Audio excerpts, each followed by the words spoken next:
Hello, welcome to NIT Birgunj YouTube channel. आज हम लोग डिस्कस कर रहे हैं सी प्लस प्लस लैंग्वेज में कंस्ट्रक्टर के बारे में। तो हम लोग बात करेंगे कंस्ट्रक्टर होता क्या है, कंस्ट्रक्टर ओवरलोडिंग किस चीज़ को कहते हैं, और कंस्ट्रक्टर और मेथड में डिफरेंस क्या है। तो चलिए शुरू करते हैं। तो सी प्लस प्लस में या कोई भी लैंग्वेज में जो ऑब्जेक्ट ओरिएंट सपोर्ट करता हो उसमें हम लोग को कंस्ट्रक्टर यूज़ करना पड़ता है। Constructor special type of function है। देखिए, जो हम लोग फंक्शन यूज करते हैं उसी तरह कंस्ट्रक्टर भी क्या है, फंक्शन ही है, बट स्पेशल टाइप का। ये होता क्या है कि जैसे हम लोग मेथड में क्या करते हैं कि ऑब्जेक्ट बना के विथ हेल्प ऑफ ऑब्जेक्ट हम लोग फंक्शन को कॉल करते हैं। यहाँ पर क्या होता है कि क्लास और ऑब्जेक्ट का यूज होता है। जैसे ऑब्जेक्ट क्रिएट करते हैं वैसे ही आपका कंस्ट्रक्टर क्या होता है, एग्जीक्यूट हो जाता है। और जब आप कंस्ट्रक्टर बनाएंगे दो तीन चीज को आपको याद रखना है। किस किस चीज को याद करना है, तो देखिए, पहला क्या होता है, कंस्ट्रक्टर नेम और क्लास नेम सेम होना चाहिए। इस चीज को ध्यान से रखिएगा, constructor name class name same होगा। और void के जगह पर हम लोग क्या यूज करेंगे, पब्लिक कीवर्ड यूज करेंगे। void के जगह पर हम लोग यूज करेंगे पब्लिक कीवर्ड। और तीसरा चीज क्या होता है कि कंस्ट्रक्टर को कॉल करना नहीं पड़ता है, कंस्ट्रक्टर ऑटोमेटिकली कॉल हो जाता है। तो याद क्या रखिए कि कंस्ट्रक्टर क्या है, स्पेशल टाइप ऑफ फंक्शन ही है। सो ये दिखने में उसी तरह लगेगा। तो जैसे देखिए सिंटेक्स में क्लास नेम पब्लिक, उसके बाद कंस्ट्रक्टर नेम दिया हुआ है। कंस्ट्रक्टर नेम, ये जो सिंबल दिख रहा है ये क्या होता है, फंक्शन के लिए यूज किया जाता है। यहाँ पर भी कंस्ट्रक्टर क्या है, तो फंक्शन ही है। यहाँ पर जो चीज डिफाइन किया जाता है वो ऑटोमेटिकली कॉल हो जाता है। चलिए इसे एग्जांपल के थ्रू भी दिखाते हैं। यहाँ पर क्लास क्लास नेम हो गया, पब्लिक। यहाँ देखिए, क्लास नेम और मेथड नेम क्या यानी फंक्शन नेम क्या होना चाहिए, सेम होता है, तो उसको मतलब क्या होता है, वो आपका कंस्ट्रक्टर है। तो ये वाला जो सेक्शन है ये क्या है, ये है कंस्ट्रक्टर। इसी को बोलते हैं कंस्ट्रक्टर। सो कंस्ट्रक्टर क्या होता है, क्लास नेम और फंक्शन नेम क्या होना चाहिए, सेम होना चाहिए। उसके बाद उसमें जो भी चीज आपको डिस्क्राइब करना है कर सकते हैं। अब कंस्ट्रक्टर और मेथड में फर्क क्या है, तो चलिए इस एग्जांपल के थ्रू दिखाते हैं। वन साइडेड ये वाला मेथड है और यही प्रोग्राम हम लोग ने यहाँ पर कंस्ट्रक्टर के थ्रू यूज किया हुआ है। तो देखिए, क्लास हैज इंक्लूड किया नेम स्पेस, उसके बाद क्लास नेम। यहाँ पर हम लोग ने फंक्शन एक डिफाइन किया, फंक्शन नेम कुछ भी रख सकते हैं। और void कीवर्ड यूज करते हैं जिसका मतलब होता है नॉन रिटर्न वैल्यू। तो देखिए, यहाँ फंक्शन नेम कुछ भी डालते हैं, यहाँ पर सी आउट यूजिंग कुछ भी लिख दिया, आपको जो चॉइस हो। उसके बाद आपका फंक्शन क्लोज हो गया, यहाँ पर क्लास क्लोज हो गया। अब हम इसको कॉल कहाँ करेंगे, मेन फंक्शन में। सो हमने मेन फंक्शन डिफाइन किया।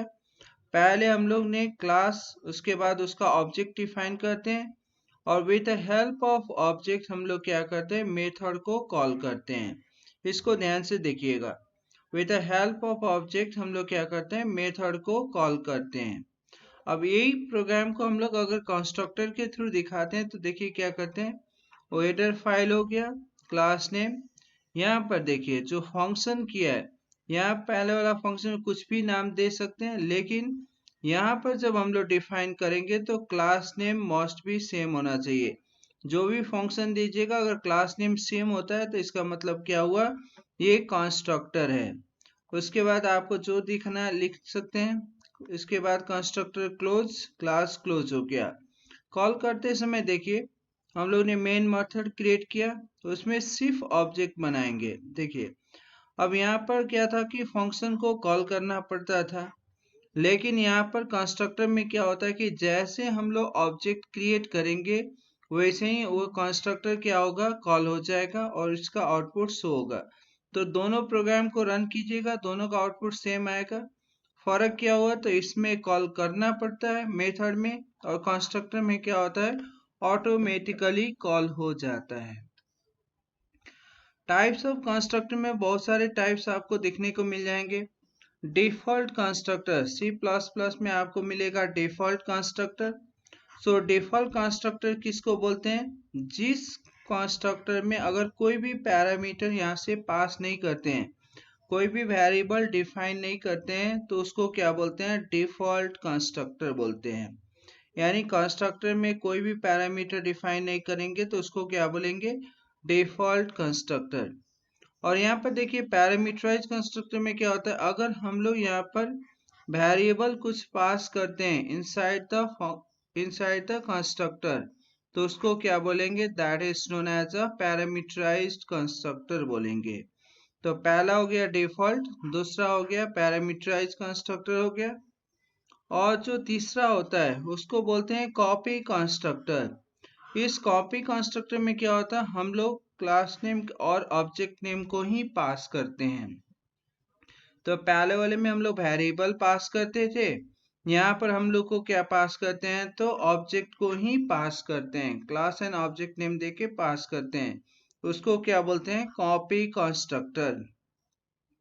अब हम लोग कॉपी कंस्ट्रक्टर क्यों यूज करते हैं? तो सर्टेन पॉइंट्स है जो C++ सपोर्ट करते हैं। देखिए, object of class is required. जब हम लोग क्रिएट करते हैं और बनाते हैं तो उस समय हम लोग क्या करते हैं? ऑब्जेक्ट ऑफ क्लास को रिक्वायर्ड करते हैं, क्योंकि यहाँ पर हम लोग क्या पास करते हैं?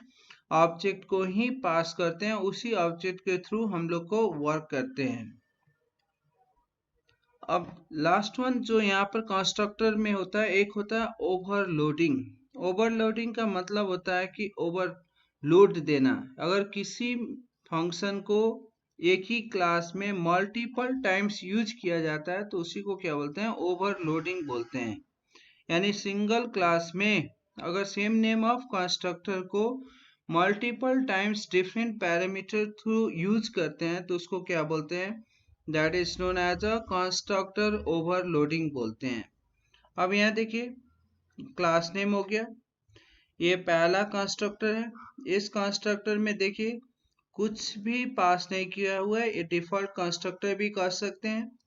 यहाँ पर हम लोग ने लिखा कि यूजिंग कंस्ट्रक्टर ओवरलोडिंग। अब यहाँ पर देखिए एक फिर कंस्ट्रक्टर यूज कर रहे हैं, इसमें क्या किए हैं? पैरामीटर पास किया हुआ है। तो नेम सेम ही है। देखिए कंस्ट्रक्टर यूज हो रहा है, एक में कुछ भी नहीं है, एक में एक वेरिएबल्स को पास किया गया है, यानी वन पैरामीटर पास किया गया है, उसके बाद उसमें इवन ऑड निकाला गया है। उसमें फिर उसी क्लास में देखिए यहाँ पर एक और कंस्ट्रक्टर को डिफाइन किया गया, इसमें डिफरेंट दो पैरामीटर्स को पास किए हैं और उसको यूज किया है।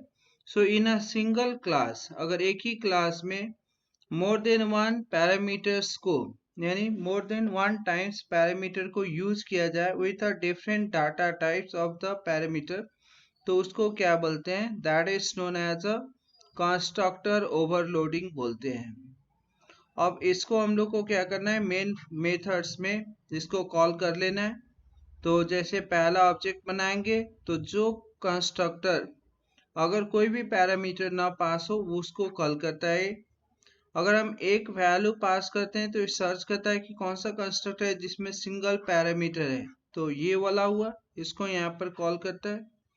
फिर ये वाला सेक्शन में क्या होता है कि कंस्ट्रक्टर में वैसा कंस्ट्रक्टर सर्च करता है जिसमें दो वैल्यू पास हो, यानी दो पैरामीटर हो, तो ये वाला है, इसको यहाँ पर कॉल कर लेगा। तो इस तरह आप क्या कर सकते हैं? कंस्ट्रक्टर ओवरलोडिंग को यूज कर सकते हैं। So thanks. अब हम लोग देख लेते हैं कि कंस्ट्रक्टर में प्रोग्राम कैसे करते हैं। तो देखिए,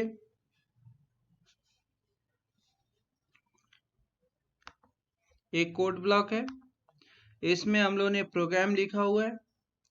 तो यहाँ पर क्लास नेम हो गया, यहाँ पर हम लोग ने कंस्ट्रक्टर डिफाइन किया हुआ है जो हम लोग ने प्रोग्राम में डिस्कस किया है।